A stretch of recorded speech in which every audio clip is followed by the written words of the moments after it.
नमस्कार विद्यार्थी मित्रांनो, मी हेमंत पगारे ज्ञानशांती यूट्यूब चॅनलमध्ये आपलं स्वागत करतो. बघा, काल MPSC परीक्षा ग्रुप सी पार पडली. यामध्ये पेपर दुसरा, त्यातील आपण मॅथ आणि रिजनिंगचं अनालिसिस करणार आहोत. बरोबर. तर हा बघा मी सेट आहे. यामध्ये पहिला प्रश्न हा दिलेला होता.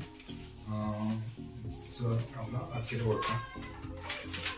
खाली दिलेल्या श्रेणीमधून गाढ झालेले अक्षर शोधा.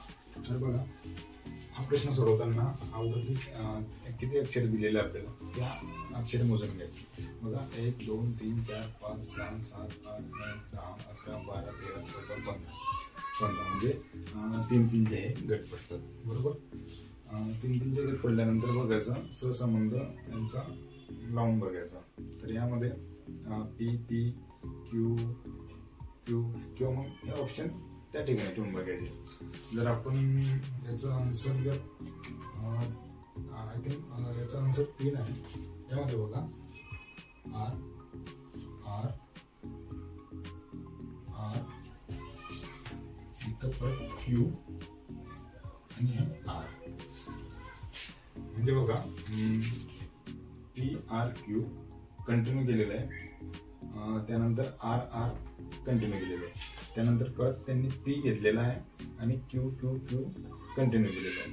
आणि त्यानंतर बघा आर पी आर परत ती सिरीज या पद्धतीने सुरू होते. म्हणजे परत ती कंटिन्यू केलेली त्यांची सिरीज. ओके. बघा, या ठिकाणी आपल्याला दुसरा प्रश्न दिलेला आहे. जॉनचे वय त्याच्या भावाच्या वयाच्या निम्मे होईल जर आपण त्याच्या भावाच्या सध्याच्या वयात 2 वर्षाची भर घातली. तर आज जॉन 30 वर्षाचा आहे. तर त्याच्या भावाचे वय किती असेल? बरोबर. जॉनचे वय त्याच्या भावाचे म्हणजे 4 असले म्हणजे आपण त्याला एक्स मानतो. इथं भाऊ बरोबर एक्स. जॉनचे वय किती मानावं लागेल आपल्याला? 2 एक्स 2. बरोबर. त्यानंतर सध्याच्या वयात 2 वर्षाची भर घातली. सध्याच्या वयात आपण 2 वर्षाची भर घातली. बरोबर. तर आज जॉन 30 वर्षाचा आहे. म्हणजे जॉन आता इथं आपण 30 वर्षाचा घेऊ. बरोबर आहे. तर त्याच्या भावाचे वय किती असेल? तर हे समीकरण एक्स 2 2 हे 30 जुनी इथं 60 होतील आणि एक्स अधिक 2 एक्स इथं वजा. बरोबर.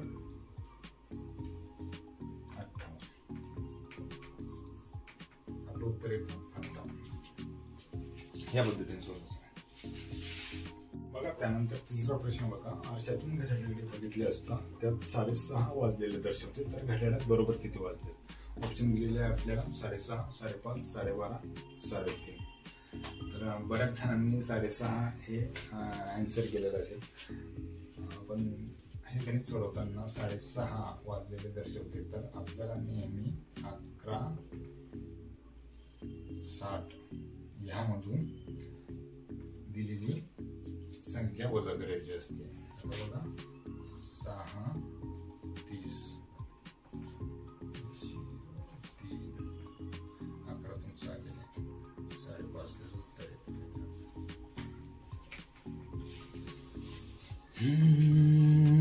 बघा. चौथा प्रश्न आपल्याला दिलेला आहे वर्णमाला. यामध्ये बघा S D G N G A T P S यांचा सहसंबंध आपल्याला ओळखायचा आहे. त्याचा समोरचा गट कोणता येईल ते बघायचं आहे. बघा, अशा पद्धतीचे जर वर्णमाला असेल तर आपण अगोदर ABCD लिहून घ्यायची.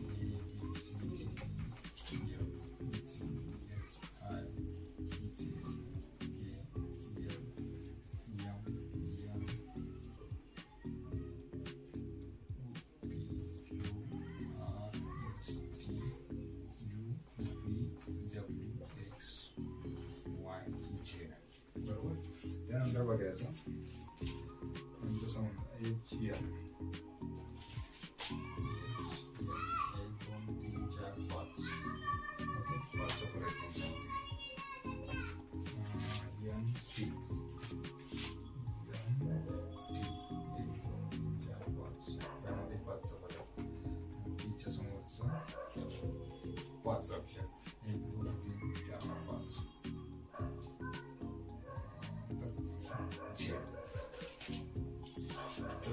झेड म्हणजे पहिलाच ऑप्शन आपल्याला यायला पाहिजे. डी नंतर बघा जे डी 1 2 3 4 5 हा 5चा फरक आहे.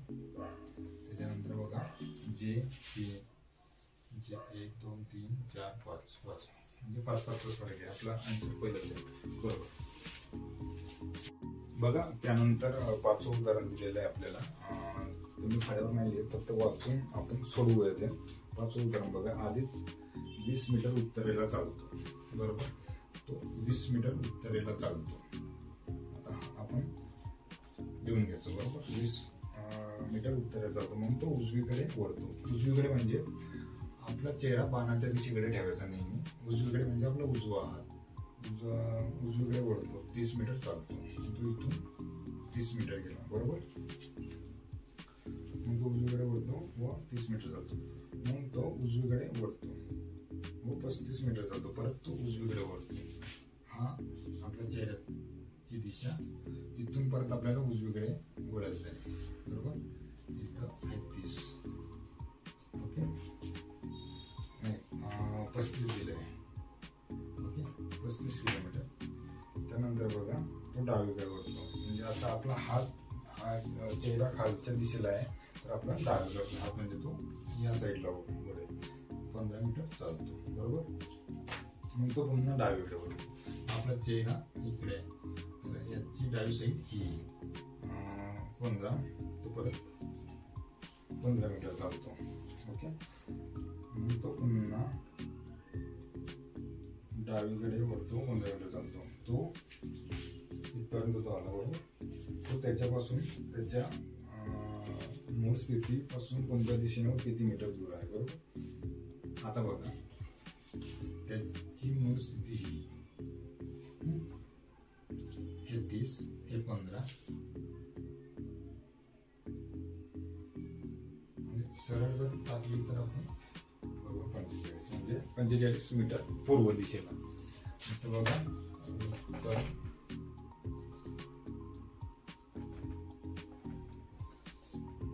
पूर्व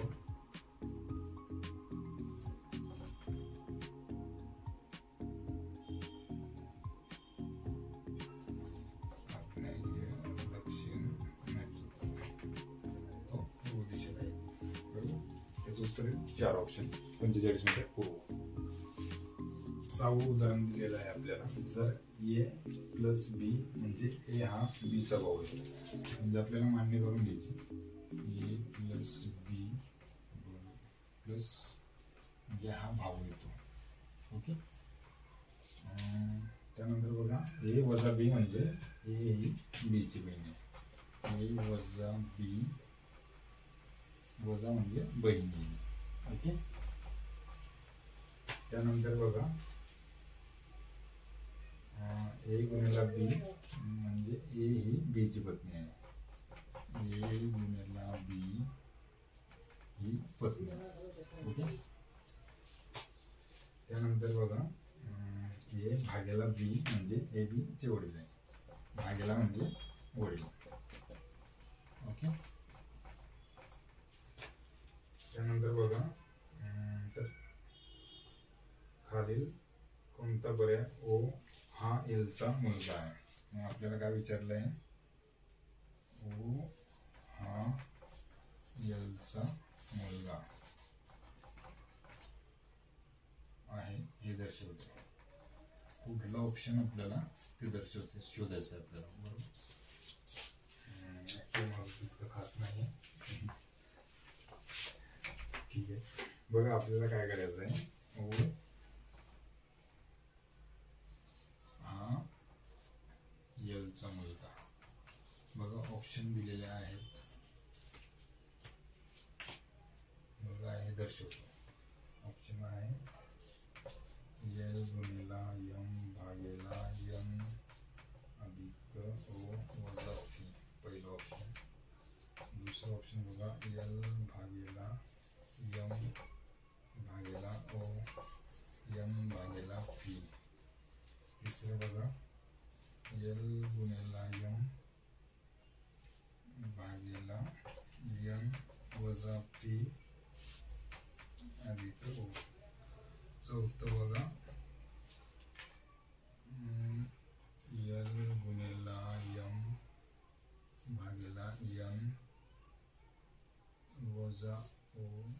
पी.